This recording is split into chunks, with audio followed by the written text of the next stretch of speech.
Welcome to Youth Sports Mastery on the Daily Parks and Rec Show, hosted by Aaron Locks and sponsored by National Academy of Athletics. Join us live every Thursday at 1:30 p.m. Eastern Standard Time as Aaron sits down with coaches, recreation professionals, and industry leaders to discuss youth sports, athlete development, coaching excellence, and the positive impact sports have on young people and communities. Tune in for expert insights, inspiring stories, and practical strategies to help young athletes succeed. In this episode of Youth Sports Mastery, Aaron Locks talks with veteran coach John Windham about youth sports, multi-sport athletes, and the important role parks and recreation programs play in developing young people. Good day, everybody. Welcome to the Youth Sports Mastery. I am fired up because I get to get the legend, someone that we worked together. We were just talking about it in the late 90s at a program called Superstar Invitational Basketball, which we'll dig in a minute. But every week when we get a chance to chat, we talk about youth sports in the recreational space, but pretty much everything from coaching to refereeing to parenting to grandparenting, which we'll talk about in a minute. But John, in a minute, I'm going to go and do the full introduction, but I want to thank everybody showing up. And by the way, a little shout out. This, I just heard, is the 301st episode of the Daily Parks and Rec Show this year. Over 300 shows. That's a big shout out to the team for all the work behind the scenes. Sherry, why don't you roll the spots and we come back out. John and I will dig in and we're going to have a great conversation. Thanks for being here, everybody.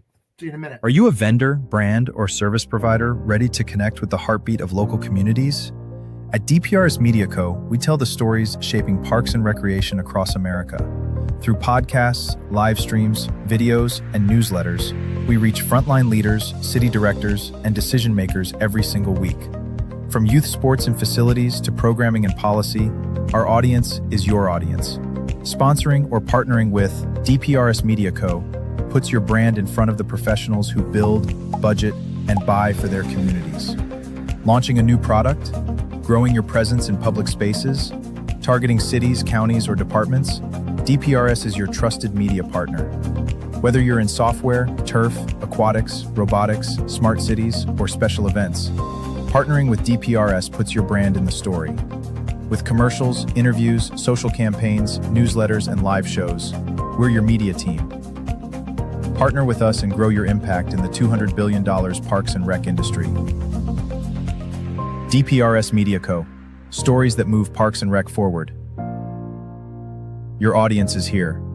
Let's meet them.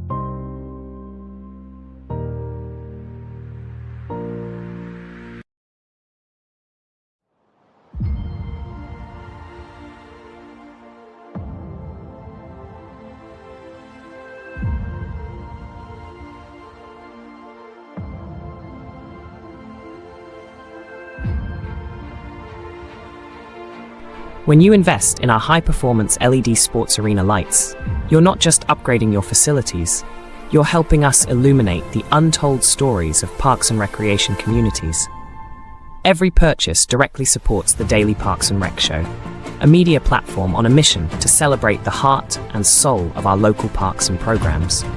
From after-school activities to summer leagues, these spaces shape lives, and their stories deserve to be told. Why your support matters. Capturing community impact. Your contribution helps us assemble a talented team of digital artists, storytellers, and filmmakers to create compelling videos, articles, and short films that spotlight how Parks and Rec programs change lives. Sharing untold stories. From a child's first home run to lifelong friendships forged on the court, we'll document these priceless moments and share them with the world. Inspiring the next generation. By highlighting the joy, inclusivity, and opportunities found in our parks, we foster a deeper appreciation for these vital community spaces. Light up arenas, brighten futures. Your choice to install LED sports arena lights isn't just a smart investment in energy efficiency and performance, it's an investment in stories that deserve to be told. Be part of the story. Take action today. Purchase LED sports arena lights and help us shine a spotlight on the heartwarming stories that define our parks and communities. Contact us now to learn more about our products and how your support fuels the Daily Parks and Rec Show. Together, we'll shine a light on the moments that matter most.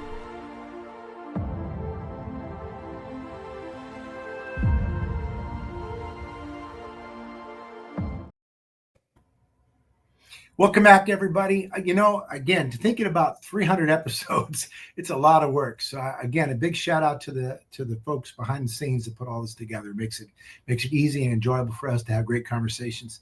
All right, let's dig in. John Windham, you and I met at Superstar Invitational Basketball Camp in the late '90s, and if I remember correctly, we were at UC San Diego. Is that where we were the first year when we got together? Great facility.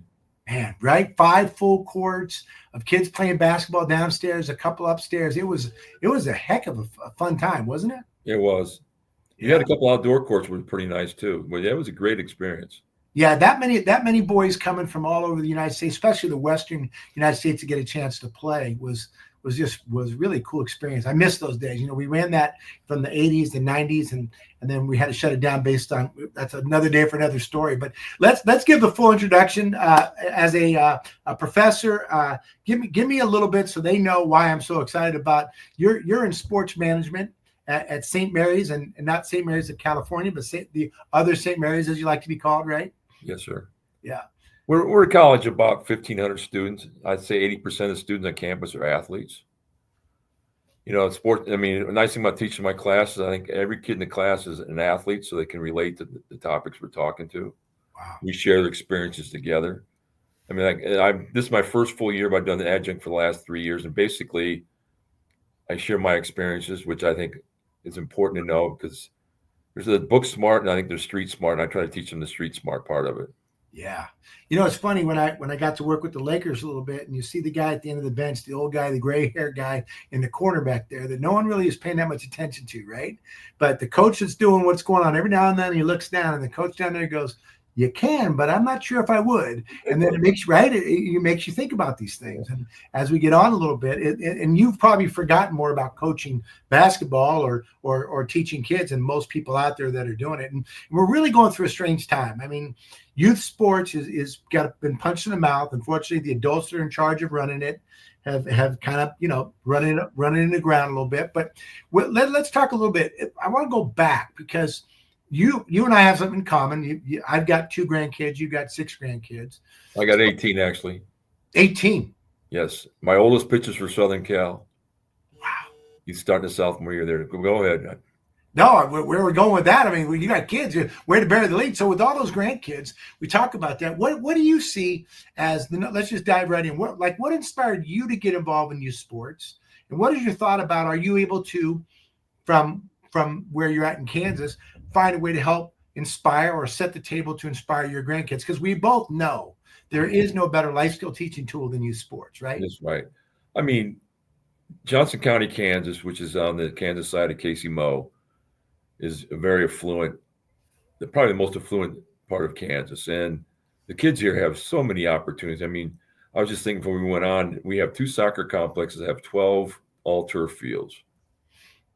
And we also have, I want to say we have 2 sports complexes that have, I think, 12 softball, baseball fields. So the kids have multiple places to participate in. There's a big emphasis in youth sports here. I mean, I think our grandkids have all kinds of opportunities. I mean, they're all 3 sport athletes. I mean, they're not, of course, they're at the young age where they're not specializing yet. So I'm sure at some point in time they will. But right now they're experiencing the soccer, the baseball, the volleyball, the basketball, tackle football. So I've had a chance to see it. I mean, we'll probably talk about this later on, but I see the good side of it and I see the bad side. Right now, a lot of it's good. Yeah. Good. Well, but to get the kids to play, okay, let's talk about your playing. You played, right? When you started, you played, probably like me, you played everything, right? Well, I was fortunate because I grew up in a town where our park district was voted one of the tops in the country. I grew up in a town of about 18,000 people, Midwest Illinois, steel town / farming community. And I tell my kids in class, I never was bored. I mean, our park district in the summer offered at 8 o'clock, we could go to the local bowling alley and bowl 3 games for $1. Then we go to the park and play baseball for an hour until it got too hot. Then we go inside, air condition, watch the Cubs play a game. And then after the Cub game, we go back to the park, pick up basketball. And then we go out to get a root beer, come back, play, touch football. I mean, we stayed busy. In the park district I grew up in also, they had archery. We could show up archery every day. I mean, this was all free stuff. Wow. We had 3 basketball courts in the high. What they did, they hired the high school coaches to be supervisors. So it allowed them to get some extra cash, but also allows opportunities for us, the young kids who have a chance to play. And we taught some. We learned a lot by playing against older people. We also learned from the coaching staff. So I had a great experience. I never was bored. Yeah. Sports was a big part of my life because all my buddies were sports people too. You know how that goes. Yeah, I grew up in a similar neighborhood, of course, in Northern California, different, but we just got together. We just figured it out for ourselves. We'd go to, like you said, you played baseball. You didn't have an umpire. You didn't have a coach for each team. You might have had 7 players and fit, right? Right field's closed, pitcher mound's good. Yep. We just figured it out. And I think what I feel like is, God, if we could give that back to kids, that opportunity, I think Jim Perry, who used to direct the camp with us, said they'd be better citizens because they would understand how to solve problems within themselves. There's individual accountability, right? If we had a bully back then, we just didn't let him play with us, right? We self-sorted that, right? Yep. Yeah. Big part of the deal. So with grandkids playing, you're out there and your coach, just so they understand, tell me a little bit about your basketball coaching experience, because I don't think they may know you coached once or twice, right? Well, I first started teaching at local Catholic high school in my hometown. And when you coach at a Catholic high school, you coach everything. I did football, basketball, track. And then, I think my grandkids ask, what sport have you not coached? I'm thinking, I don't think I have too many I have not coached. I've been involved in a lot of sports, but I've coached. I coached 40 years. I'm still kind of like a mentor. One local coach calls me the quality control coach. I'll show up to practice, tell him what he needs to work on. But I coached in Europe for 2 years on the professional level. I've coached in the college level for 3 years. So basketball has been my main thing, but I kind of have my thumbs in all kinds of sports. It's funny. You're a multi-sport coach, and I'm a multi-sport coach for sure, especially with my kids. My son played 3 sports. My daughter played 3 or 4 sports, including cheerleading and soccer and basketball and all that. And I think it's such a great way to grow up. We got it naturally because we did it down the street where organized sport has to take advantage of it. I wrote an article reclaiming recreational sports, and I'm challenging municipalities to go back to what you just said, because here's what I know. The Parks and Recreation, when they got a strong Parks and Rec in that community, those kids have a fighting chance. You know what I mean? I just had a guy on the other day. I love that he said, we're going to keep them on the court instead of the courtroom. Right, exactly. Yes, right. And they're going to learn to be good citizens, communicate, and all those different factors. Now you're teaching courses to athletes in the college level. And I got to imagine some of that is going all the way back to the beginning, right? You're not just teaching them to coach, right? You're teaching them to teach. You're teaching them all those different components, right? Does that make sense? Right. For example, right now, my organization administration class, which is the 400 level class with juniors and seniors, we just took them through a search process. We had them put a job description, then we had them come up with questions, and I got them resumes, and they had to go through and screen. And I tell you, they did a great job, because I asked them, why'd you choose those people? And they said they had the right reasons. It was great. And then for the intro class I'm teaching, we just finished a unit on youth sports. So this kind of ties in well, because I had 2 other people who have youth similar programs like you have. One's in Iowa and the other one is here in town. The guy who has one here in town, he does basketball and football, flag and tackle football. Okay. He shared with us last week. He has over 3,000 participants in his youth program. In a small community, that's amazing. This we're talking Johnson County, where, Overland Park is a large community, almost 200,000 people. So it's a large, but the kids have a lot of opportunities I mentioned earlier. Good. Well, it's good. And I think we all agree that if kids have opportunity, and that is a challenge right now, is how to do that. But getting back, because this is on the Parks and Rec, network here, so to speak, is I think being involved with the Parks and Rec as a kid, I remember that. Did you ever work for Parks and Rec? Like when my first job was for Mill Valley Parks and Recreation. I was umpiring softball games. And then I ended up coaching a little middle school team for them. And just kind of, that's where I started, back when I was 15 years old. Well, see, I got my master's in recreation administration from University of Northern Colorado. My emphasis was campus recreation, but I had to do some stuff within the communities for youth soccer. I had to referee. That was an experience they call it soccer, but to me, I call it beehive soccer because wherever the ball is, like bees around the ball. I mean, it was entertaining. But so I used to supervise when I retired from teaching first time. I was a supervisor for one of the sports complex here, so I got a chance to see the volleyball and indoor soccer, and a new game I didn't even know of was futsal. I don't know if you've heard of futsal. Oh yeah, indoor soccer, but it's controlled on. We host a national tournament here in wow in Johnson County. Okay, you mentioned Overland Park. I've got family that lives there, so I'll be coming out for sure. If you want some good barbecue, I could take you to every good barbecue place in town. Now that's what I needed to hear right there. That's good stuff. So I feel like when we talk about community, and we've known each other a long time, and we go back, and I love how it started with which was, let's call it serious basketball, but it's evolved. Our friendship has evolved to talk about all different things from grandkids to all these different sports and teaching, and a book which we'll talk about and things that's coming up. But I feel like it's so important. There used to be such amazing joint use agreements and relationships between schools and parks and recreations, right? That bond is really what made it work. And I'm curious, you got any insights on that? I mean, you're coming from the institutional, from the educational side, but you got any insights on that? Because for me, I just believe that parks and recreations that have good joint use agreements with schools, we're serving the same kids, for God's sake. It's all the same audience. I just feel like it's such a huge leg up for that community, for those kids. Well, one of the local school districts, as a matter of fact, I've got my biggest coaching challenge coming up. I'm coaching my 4th grade granddaughters.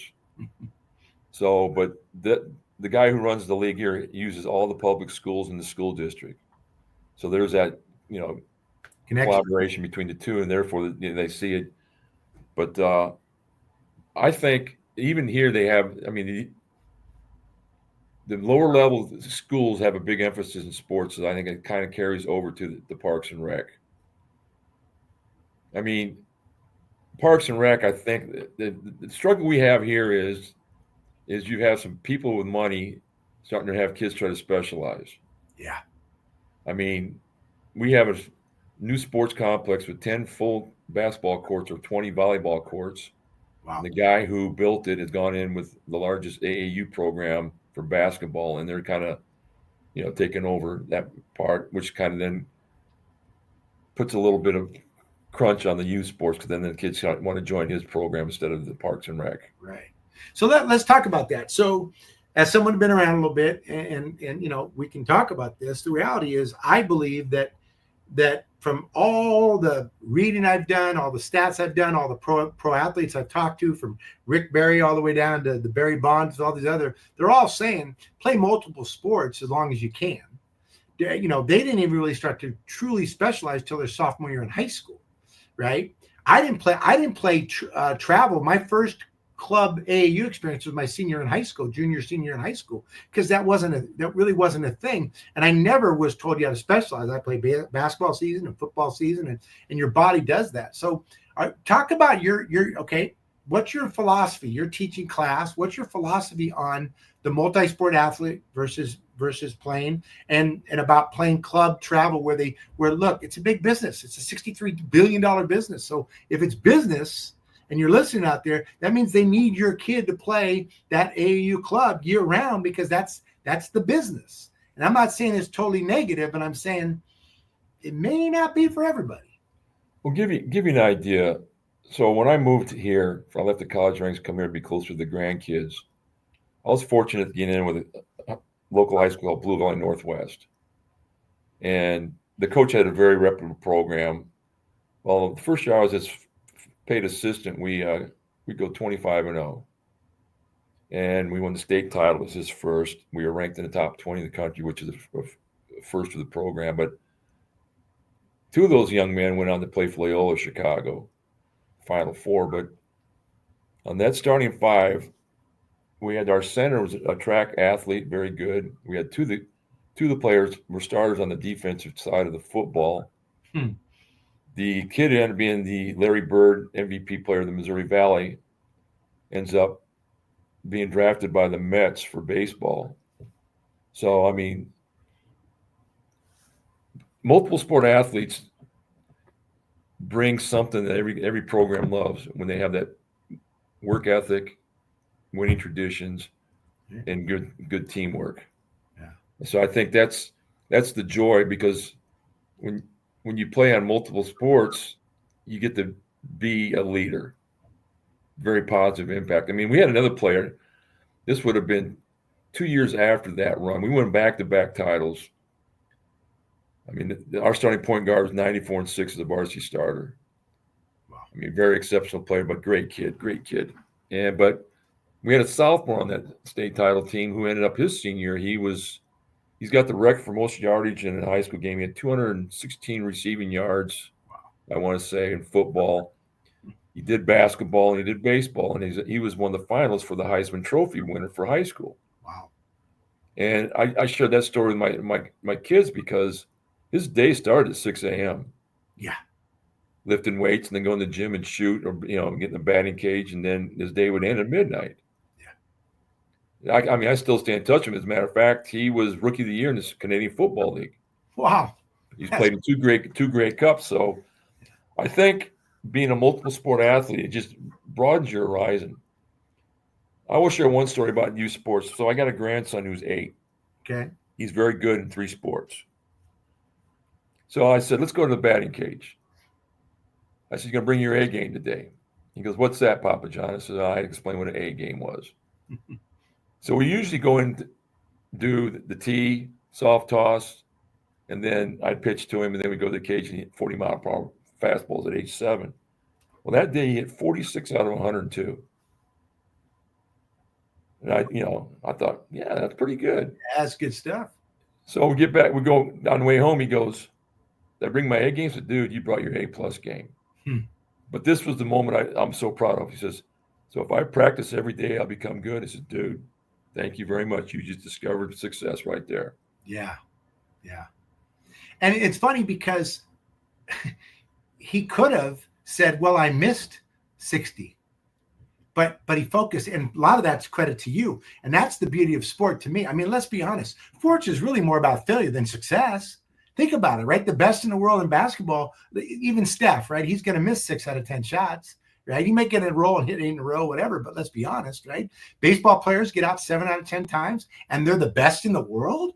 So how much fortitude, how much resiliency do you have to be that? And I feel like if we allow the kids to play at a young age and make sure that, Coach Wooden, right? Coach Wooden used to say that youth sports had become overcoached and undertaught, right? Well, I'll switch gears on you. So I coached in Europe for 2 years. But before I coached in Europe for 2 years, I did 3 summers of basketball camp.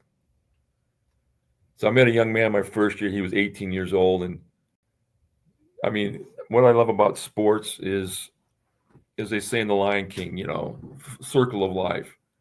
So 5 years ago, this young man who's now in his 40s or 50s calls me up and says, Coach, can you come over and help me with my youth camp? Yeah, I'm there. Count me in. So I get there, and we spent 4 days in the gym from, like, let's say 8 o'clock until 3:30. Yeah. You know how many games we played that whole week? Very few. None. Yeah. All drill work.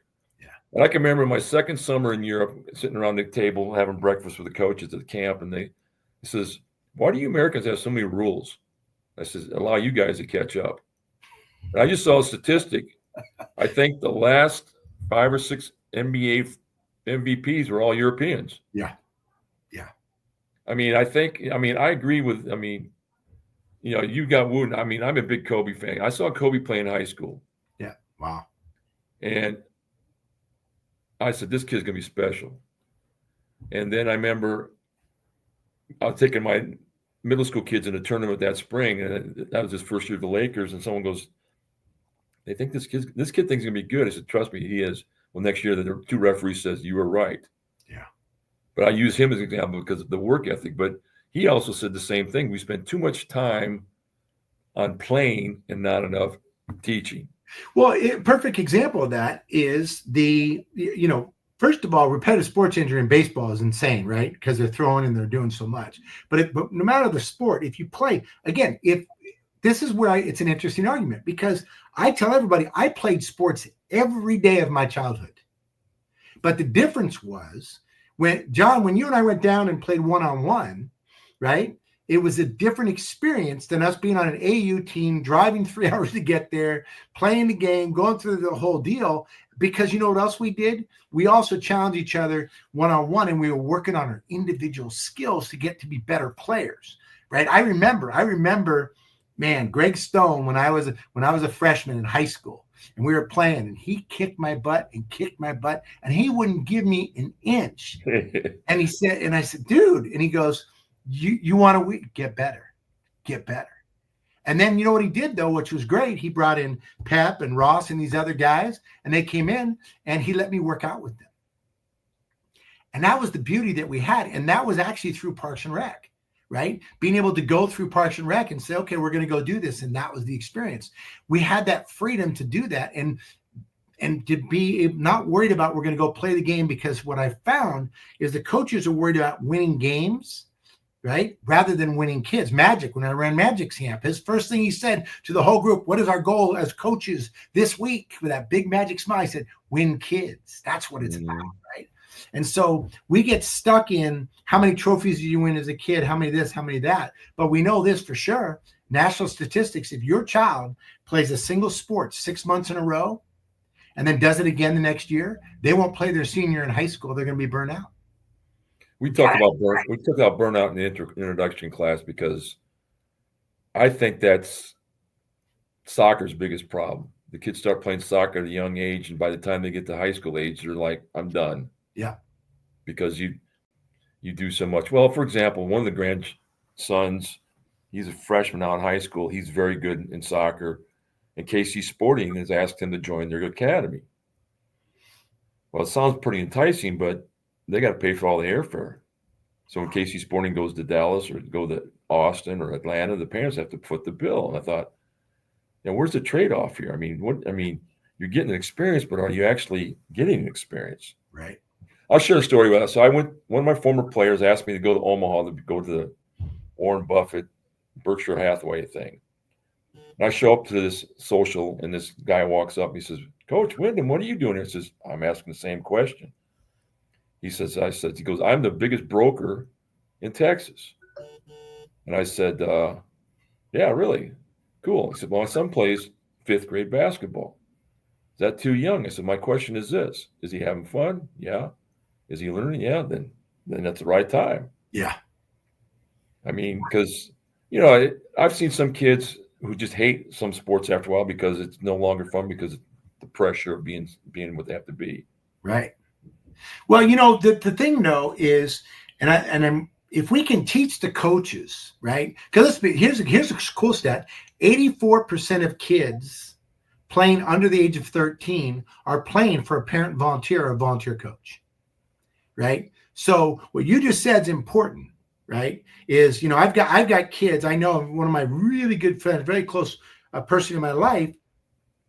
The kid played soccer and loved it, but then was so burnt out, they're like, yeah, I don't want to keep doing this. And they could have played college, but you know what? Shut it down. They lost interest. There's a team over here that went to the state finals, 12 girls on a high school team, and 9 of the 12 got offered to play college from Division I across the board. Only 3 accepted. Wow. Imagine if you're a parent, you put all that time, energy, money into it. It's crazy. Buster Posey, right, from the Giants, San Francisco Giants, where I talked to him, he said the number one thing a parent can do for their child is help them develop a passion for the sport. If they do that, get out of the way, the kid will figure it out. Well, I'm going to share with you what we've learned from the oldest grandson. Yeah. When he was playing youth baseball in Orange County, California, they have a Tootsie Pop rule. Have you heard this one? No, the OC. Okay, go ahead. I'm in. Well, if a parent starts coaching or officiating, yeah, the director comes over and gives them a Tootsie Pop, says, put it in your mouth. So I told it the referees in Salt Lake City when I was there, and one referee says, dude, I need 3 bags every night. Yeah, right. Yeah, no, that's a bit, it's interesting because I do believe, look, I have a league in Sonoma County that I'm the president of. 2,400 kids are playing Catholic Youth Organization basketball. 11 parishes come together and we're running this thing, right? And This doesn't work without the parents. So we're not saying parents are bad. What we're trying to say is, hey, there's a way and there's a time and a way to communicate as we go through this process of becoming a youth coach. And by the way, during the time when they played for you, John, and they played for me, during that time, what we said is way more powerful than what they hear from home. Because I know for myself with my son, I could say that door is blue.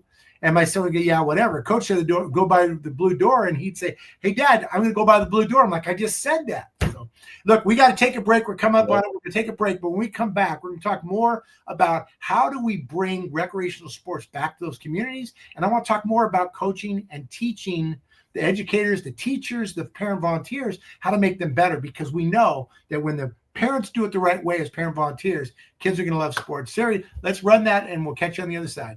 Yep. When we talk about essential services, what comes to mind? Police, firefighters, healthcare. But there's another essential service, often overlooked, yet always present. Parks and recreation. Parks and Rec is health. It's the walking trail that lowers blood pressure. The recreation center, where seniors fight isolation. The swim lessons that prevent tragedy before it happens. This isn't a luxury, it's a lifeline. Parks and Rec is safety. A playground instead of a street corner, a basketball court instead of trouble, a summer camp where every child belongs. It's not just about activity, it's about protection, prevention, and possibility. Parks and Rec is community, the festival that brings neighbors together. The cultural event that teaches respect and diversity, the open space where a city breathes. It builds bridges where division once stood. It gives people a reason to gather, to connect, to care. And Parks and Rec is economics. It strengthens property values. It drives tourism through events and trails. It saves on healthcare costs. Every dollar invested multiplies, feeding back into schools, into safety, into growth. Essential service is not just about survival, it's about thriving. And Parks and Recreation is where thriving begins. In wellness, in equity, in culture, and in joy. Parks and Rec isn't extra, it's essential. For our health, for our safety, for our communities, for our future. A message from the Parks and Recreation community. At DPRS Media Co., we don't just create content, we elevate community through storytelling. Now, we're proud to introduce the newest addition to the family. Welcome to Youth Sports Mastery, the podcast where champions are shaped not just on the field, but in life. Hosted by National Academy of Athletics founder Aaron Locks. Youth Sports Mastery dives deep into how youth sports can empower kids, strengthen communities, and build leaders. From coaching culture to recreation strategy, and from player development to parent impact, every episode brings game-ready insight from the people making it happen. Youth Sports Mastery goes live every Thursday at 1:30 p.m. Eastern Standard Time. Only on the Daily Parks and Rec Show, sponsored by National Academy of Athletics. And powered by DPRS Media Co. This is where purpose meets play.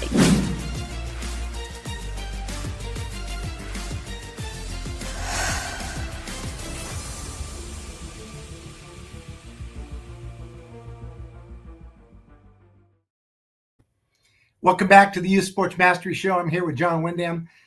Man, you know what? As we started, all of a sudden I get fired up, but I saw that spot they run about essential, and it just, right? It doesn't, John, it kind of hits you. You don't think about that, do you? Well, listen to that advertisement. I'm talking about Johnson County Parks and Rec, but every community also has a rec department too. So there's, like I said, well, I'll give you an example. Blue Valley Park District, when one of the local churches went under, it was a huge church the city bought. I mean, the park district bought it. It's now a complex where they have, I want to say, 9 courts, weight room. And they turned something that was going to be empty into something that now provides a nice service for the community. Love that. And and then we're now kind of segueing. There's a guy in the local area. He understands the importance of coaching in youth sports. So he's working with the park district, Blue Valley Park District, in order to educate coaches how they need to coach, with dealing with sportsmanship, being positive, all those things. I think, what I've seen with coaching, I think people need to become more. If you want to be a coach, you need to invest some time in becoming better.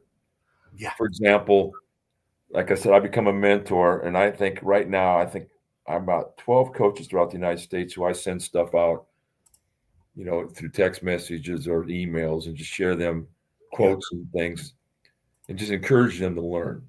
Because John, you talking about Coach Wooden? I got to hear him speak twice. He used to come out to Salt Lake City because the Salt Lake basketball group would hand out the John Wooden Coaches Award every year. Yeah.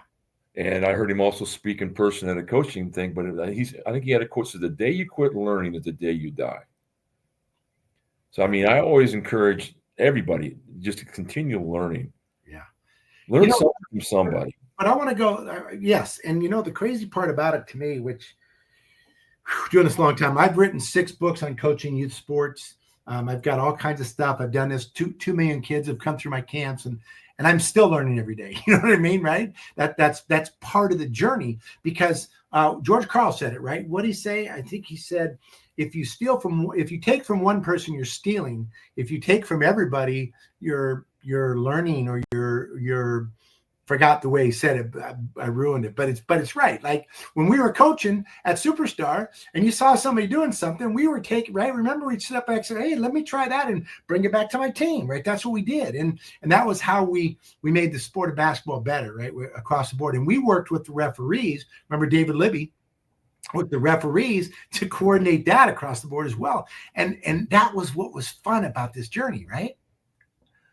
Speaking of Dave, I teach officiating class here too. So we've done football, we've done volleyball, and now we're in the basketball. We'll finish up with flag football, because flag football is a big growing sport in America. But I can remember Dave, he'd walk up to coach one morning and say, "You're the coach today who gets to be the screaming idiot. I want to see what these referees are made of." Yeah. I thought, wow, this could be fun. But no, yeah.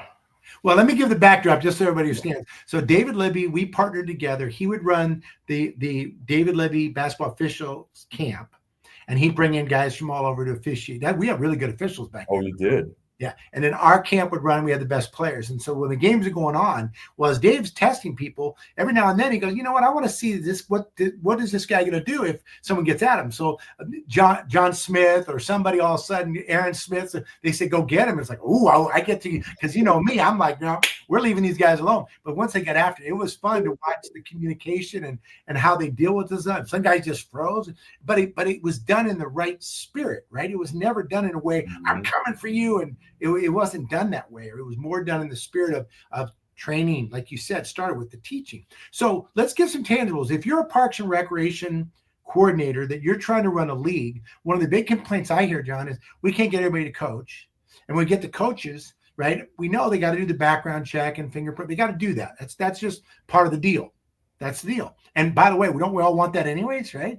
But the next step is teach them up, coach them up. And for me, I still use Coach Wooden's practice plan. I have his practice plan, right? And I just use that plan, right? We start with an easy warm-up. We go through the bait, and we end on something team, high energy, and fun, right?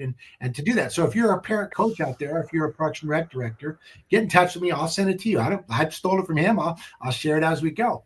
We use what's called talk, teach, play, John. 3 minutes of verbal instruction, 6 minutes of skill development, 6 minutes of play, water break. What drives me nuts is people say, hey, come watch me coach and give me some feedback. So I go watch your practice. And the first thing to do, they scrimmage for 20 minutes. It's the easiest thing to do, let the kids roll, but that's not going to make them better players, right? Right. I kind of agree with you. I mean, you broke it down even deeper, but so I had my intro class when we did the youth sports. I had them design a program, A for parenting and B for coaching. And I gave them different websites and resources, and they had to put together I think one student actually put it for like 4 weeks where the coach had to do online learning, and at the end they got a certificate. Okay. And then the same thing with the parenting, that we went to send them the different ones, and said the student had to come up with a program to educate the parents, understanding injuries, the psychology aspect of it. I mean, right now, Aaron, I've already talked to my daughter-in-law, she'll be my assistant coach because it's her daughters I'll be coaching. Love it. I said, I want to approach the parents and tell them not to coach from the sidelines. Because I teach a sports psychology class here as well. And I just think the kids can't stay focused. Well, I see this all the time. When I watch my granddaughters play, all the players are always, when they make a mistake, they always look to their parents. I thought, no, you need to look the other way. Yeah. Yeah. I mean, I always said there's got to be one voice.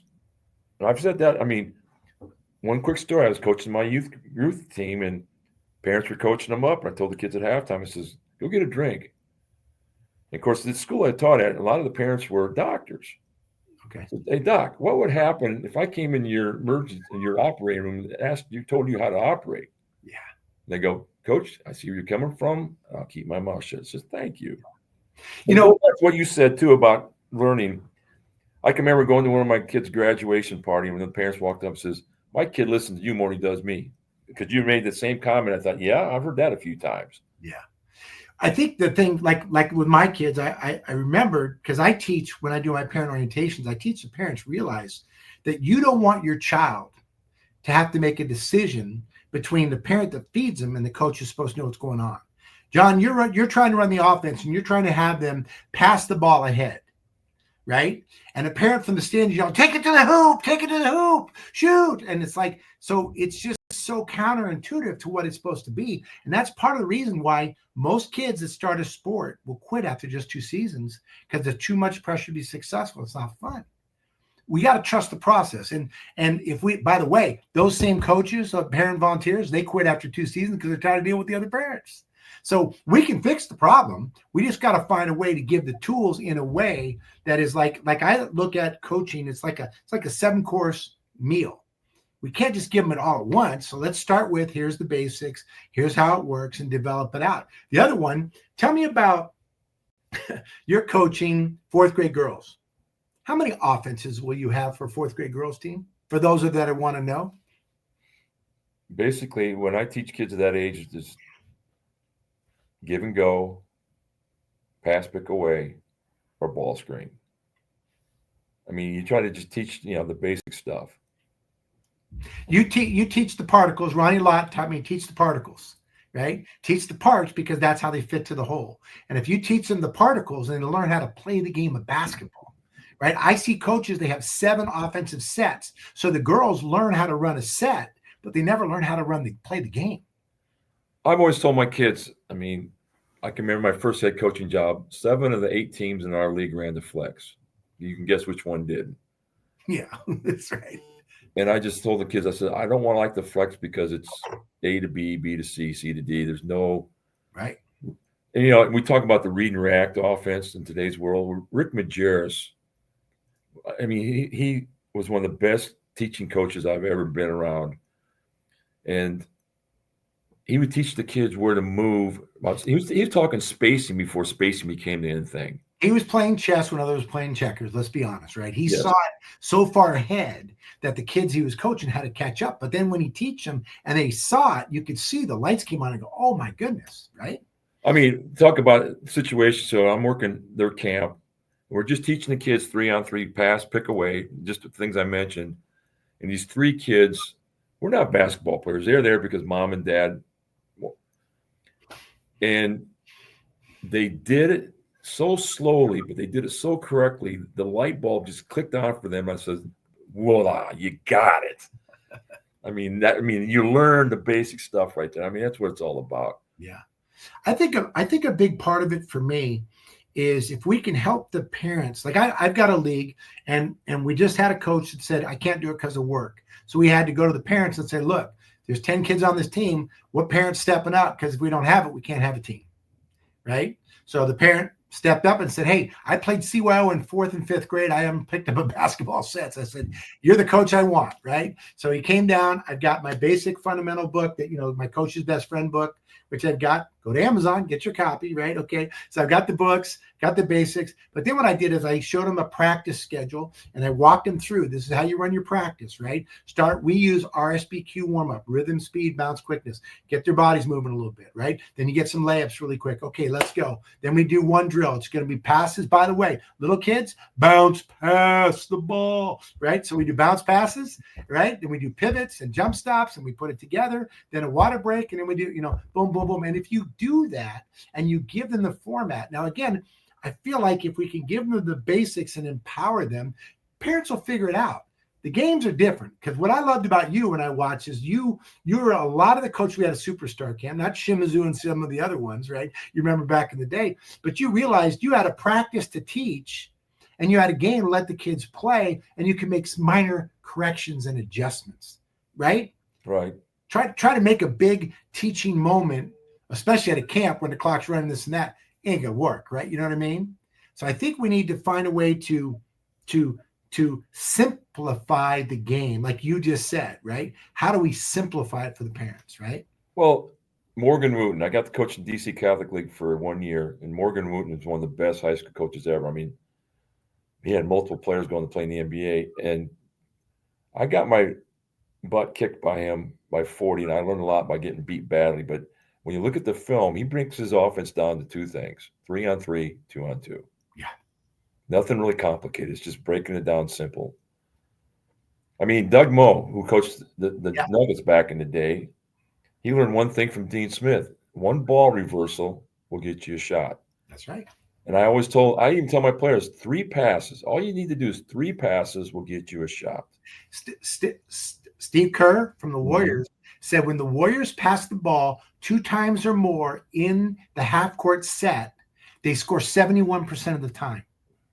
Hey, guys, what do you think? Right? Move the ball where the ball moves rather than just dribbling, and look what happens. I'm going to give you one that you might steal. Maybe you won't think I'm nuts. But when I coached my daughter's 4th grade team, it was a 4th, 5th grade team. She was a 4th grader. And these girls, I had girls, 0 had played hoops before. So I put them in and I said, all right, what am I going to do? Well, I'm a big believer on focusing on the effort rather than just the result. Because if we get enough of the right effort, we'll get the result. So I said, here's the goal, everybody. We took the clipboard out. We said, here's the clipboard, and here's the goal. You guys are going to play the quarter for 5 minutes, and here's what I want. I want 10 shots in the quarter, in the 10-minute quarter, a running clock. I want 10 shots. And they're like, and I said, okay, to shoot, you should be open and range on balance, but I want a shot. So, okay, whatever goes in, coach, I'm not worried about that. Let's get the shots. Because you girls are nervous to shoot the ball. We shot 10 shots, and the girls on the side that were waiting were cheering. And the other team was like, the ball went over the backboard, didn't even go in, but we were having so much fun. They wanted to shoot. Guess what happened? My goal was we'd score 2 because of luck, 2 because of skill, 8, 16, 24, 32. You score 32 points, you're going to win a lot of 4th grade girls' games. I had no business. True story. We won the championship at the big high school here because of just doing that. We taught basic fundamentals on defense. Stop the ball between the person and the basket. Always see the ball and the person you're guarding. That's all we taught on defense, right? Offense, we taught get a shot, open range on balance, bounce past the ball, move without the ball, and make sure that was our entire and we just did it over and over in a fun way, right? So you were talking about books. I wrote a book. It's finally been edited. I just now got to find out how to print it. I mean, I'm going to follow up on the lead you gave me, but I've just been pretty busy with it. But my book is pretty much what we've been talking about. It's a book of my memories, but also it's a book geared for young coaches. Good. We talk about, one chapter is talking about the mental aspect, and go back, for right now, I can't think of the name, but the sports psychologist for Cal State Fullerton, He worked with them for baseball and the tradition they have. He also worked with the Dodgers and the Angels. And one thing I always tell the kids is control the controllables. I mean, my kids could quote. I can remember one game on the road where the kids were getting upset with officiating, parents yelled at officials, and I took a timeout and I said, remember what coach said? Don't worry about the things you have control over because you have control. And they go, yeah, and don't worry about the things you don't have control over because they don't have control over them. Yeah. And basically they got it. And I went over to the parents and I said, we got to stop. And they quit complaining. And guess what? With 2 seconds to go, the referee this is on the road, calls a foul on the home team. We had 2 threes to win the ball game. I told the kids, see, but by saying that, it keeps the kids focused. And that's, I'm going to go back to, the parents just need to let the kids play the game. I can remember interviewing for my college job, showing the game films. My kid says, you don't scream on the sideline. I says, I do all my screaming during practice. That's right. Because come game time, it's like a test. I tell the kids, practice is like daily homework, and the game is like a test. Right. Yeah. What's funny too is I think about this. Now I've coached so long and been doing this that I have grandkids of kids that were in my camps that are now at the camps, right? I mean, it's been a long journey ride. But my favorite, and you want to know if you're out there and you're coaching, you want to know if you're a great coach? When you're at the grocery store and that kid comes up and they're all excited to see you. When you've been doing it long enough in the community that their kids come up and say, oh, I want to introduce you to, this is the coach that helped me, like Chavez and Racines and Snyder and Islas and all the coaches I had. You can name them too, right? You can name your coaches that had the impact on your life as you came up in life. That's what we got to inspire this next generation of these parents to be. And if you notice, it wasn't, did you win the championship? We want to be competitive. We want to have a competitive spirit. That's a goal, but it's not the total goal, right? So let me ask you this. How do you teach? You're teaching the next generation the balance between competitive spirit, being competitive and fighting to do it, and also skill development or being a good citizen and all the other factors. Because we gotta figure this competition thing out, right, for these people. Well, we talked about the first assignment in interclass was critical thinking, was a letter from a parent that their child didn't get to play. And and we asked the students, all right, here's a step, we teach them I think a 6-step method. All right, let's go through it. And they all pretty much agree that the kids should play. I mean, for example, we had the coach meeting the other night for this league I'm coaching, 40-minute games, and each kid is supposed to play 20 minutes. So now every coach knows the rules. Yeah. So, I mean, that's, and I think that's important. I mean, it's all about playing. I mean, because, for example, my first head coaching job, I took over a high school in Colorado. They were 0-3. They didn't win a game for 3 years. Wow. And the kid said, what's our goal, coach? It says, to win a game. Yeah, start there. Well, we talked about cuts, no cuts. Well, we didn't have a cut for 2 years because no one wanted to play for us. But by third year, we had to make a cut because, once again, it goes back to the enjoyment. I was teaching 8th grade math at the time, and we talked. I invited the 8th graders to come watch us play, and they started to like it. And all of a sudden, they started getting involved with it. Blah blah blah, yada yada. All right, let's fast forward now. My last head coaching gig was in Iowa, and the coach I replaced had just coached the best player in Iowa high school history. We go 0-21. In the last game of the year, my kid says, is it going to get any better? I says, it'll get better. Yeah. Well, what we did, we started with the 5th graders. They never had a 5th grade program for boys or girls. So what we did, we had every elementary school, we sent our varsity kids over to work with them about twice a week. And then after 3 weeks of practice, we brought them over to our practice facility, which had four full courts. So the kids got, it was a great experience. And then, of course, unfortunately, COVID hits the next year, which killed the program. But it starts to build excitement within the community. The parents loved it. So the name you were asking about my book is called How to Make a Gourmet Meal Out of Leftovers. Love it. I had another name for it. My wife said, no, that one would be politically incorrect. But the reason I came up with the name, I can remember in Salt Lake City, the Salt Lake Tribune, which is the largest paper in the state, says, you do pretty good for not having much talent. It's just, I'm like a gourmet chef. I got to make a meal out of whatever I'm dealt. That's been my, you ask about offenses. Basically, my strategy has always been build around what you have. Yeah. Yeah.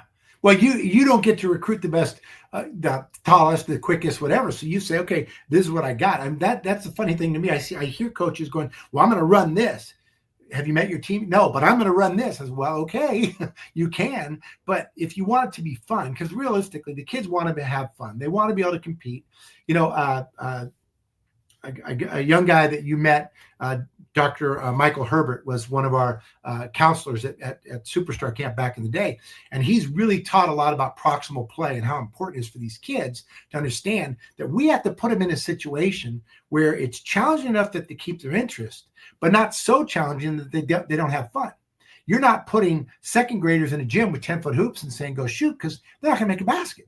So that's not going to work for them. So we have to adjust the game. Well, the same thing with practices and everything we do. I think the more that we can introduce play into the fundamentals, the one thing that I loved and I learned from actually at Superstar, watching some of the coaches when you guys did the clinic work, I loved it, was mixing as many skills as possible into one individual drill. But I also love it. John Smith, remember Coach Smith, his what's really, and Steve Smith, they did a great job. You know what they did? They made sure that the drills were competitive.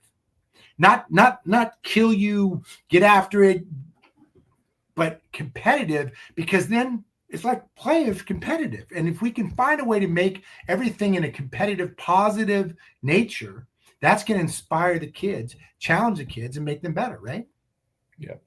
Go back to, I think what I try to do as a coach is, besides just teaching the game, I try to teach them life skills. Yeah. And I think, a friend of mine, couple years ago, he says, coaches don't get paid a lot, but we get coaching paychecks, meaning the notes from the players, from the parents, from your peers. And as a coach, my one chapter in my book is all those kind notes from my players and parents. Love it. And I think Manjalou, I think she said legacies. I can't remember the quote she had, but I used it in my book. Yeah. What's your legacy? And to this day, one nice thing about coaching, I can remember one of my players said, Coach, the quote I remember the most was, the difference between life and school is school teaches you lessons for a test. Life gives you a test that teaches you many lessons.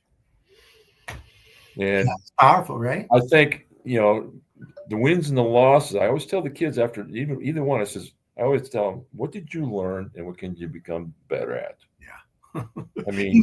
John, you sound like my mom. My mom used to ask me, no matter what happened in life, no matter what, I got an F on a paper, or I didn't win the game.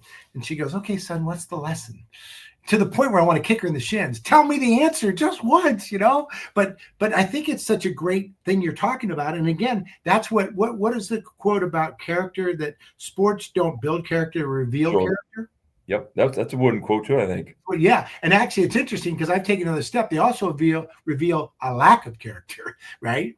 So as we develop this thing of youth sports, if I'm a parent volunteer and I want to get better, what resources do you recommend? We've only got a minute or two before we wrap up here. Do you have any resources you recommend? I'm going to get your book. Let me know when that thing's published. I want to be the first signed copy, by the way. But what would you suggest? Where do they get the information to help give them a foundation to coach?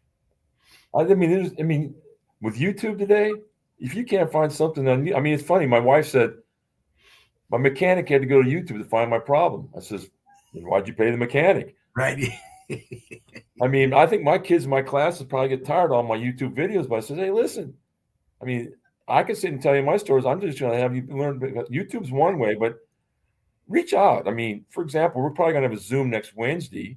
I'm just going to invite all my friends and say, all right, I'm going to open up the door. Let's just meet and talk about it. How do people get in touch with you? That's a good one. How do they find you? My email address, johnwindham87@gmail.com would probably be the best. Say it again in case they're John, JOHN, WINDHAM, 87@gmail.com. Cool. Okay. I've been blessed. I have a chapter called Mentors. Who've been the mentors of my life? Well, Morgan Wooten's one, Rick Majerus, Yeah. And John Davison, who I never played for, but I worked his camp and I learned so much from it. I'm just telling you, reach out to people in the field, just like you and I are sharing stories. Yeah. And we learn from each other and people learn. I mean, it's. But the other one you're talking about was we used to work camps. Remember back in the day, you go to camps because you're going to teach, but also because you're going to learn. I learned more at camps, especially as I was coming up, than I ever did giving back. And it was a great circle. And then you build your library of, and then that's where it comes together. Well, one last story before we. Yeah. So I got a young man I'm mentoring in Pennsylvania. I guess I made an impact because he shared about 3 weeks ago. I get a text with a wedding ring or engagement ring. I thought, so he got engaged. But he texted me last night, says, "We're getting killed doing this. What do I need to do?" I mean, that's how you get better. Yeah. It's like going to the doctor. I mean, I'm not saying I'm a doctor. I might have a PhD in basketball, but you got to just reach out to resources. Yeah. Yeah. I think if you're a parent out there, if you're a rec director, if you're out there and people are getting frustrated, there are a lot of resources. Be careful when you go to YouTube. Make sure that you're looking for stuff. If you're coaching third grade, go to third grade. Exactly. Don't go to the college elite, whatever. That's not going to help you. We're working on dunking. We're working on jump stops and pivots, right? Keep the fun as we go. John, I appreciate your time, and I could go. Thank you for having me, man. I really appreciate it. Yeah. Let me know when that book comes out. I'll make sure we share it out, and we'll get you back on again, and we can read some of that. I'm excited about that. Tell me the name again, just so people get it in the name. How to make a gourmet meal out of leftovers. Man, that's a heck of a skill. Good for you. Those of you that are paying attention, and I just thank you so much for each week and the feedback we get, the emails, the response, spending time with us here. Parks and recreation professionals, thank you for your service. What you do is vital to the communities. We appreciate it. And if you're looking for me, catch me on all the socials at nationalacademyathletics.com. Have a great week. We'll see you guys soon. Thanks, everybody. Thanks, Sherry. Take care. Every career is a choice, but few careers let you touch lives. Not once in a while, but every single day. Step into a park on a Saturday morning. You'll hear children laughing on the soccer field, families gathering for a picnic, seniors walking the trails, finding health and friendship. And behind every smile, every memory, is a Parks and Rec professional. We don't just mow fields, we grow confidence in young athletes. We don't just build playgrounds, we create safe spaces where childhood thrives. We don't just plan events, we design moments that anchor generations.